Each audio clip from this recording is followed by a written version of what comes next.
Self-sabotage. I was talking to a client this week and they were struggling with part of their operations.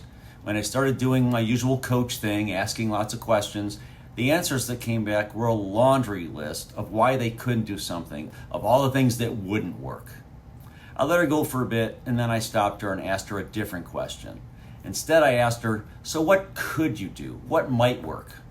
You see, when we fill our thoughts and our mental lists with all of the reasons we think we can't do something, what we're really doing is sabotaging our efforts. This self-sabotage usually isn't intentional or even conscious.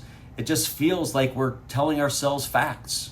Now, most of us have mastered the list of 50 reasons why not, convincing ourselves that we're right based on all kinds of past experiences, but believing ourselves is just another act of self-sabotage.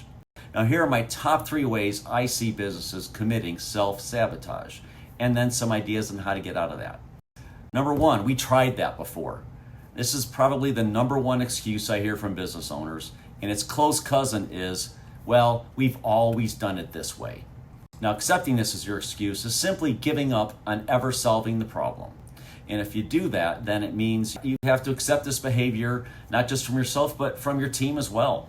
And to make matters worse, in my 22 years of working with owners of small, medium-sized businesses, the average time since they tried that before is actually about 2 years.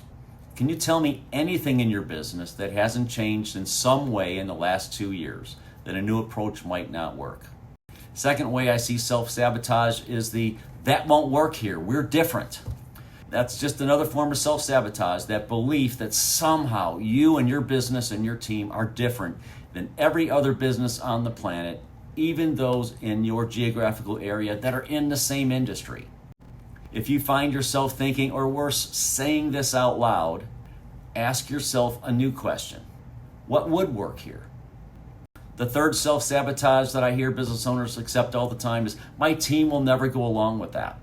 If you truly believe your team won't go along, then you have a much bigger problem.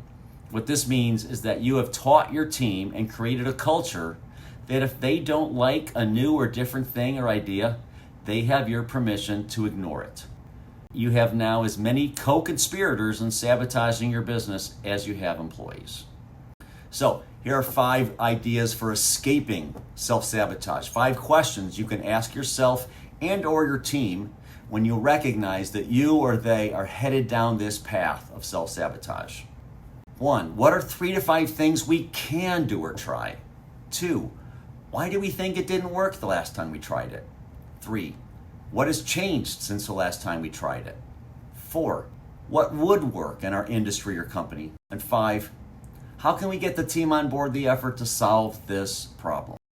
Now, if you'd like to know how the Action Coach Business Operating System, ABOS, can help you eliminate the personal self-sabotage and engage your team in true solution thinking, go ahead and click on the link in the description to schedule a quick 15-20 minute chat with me to learn how to get started now.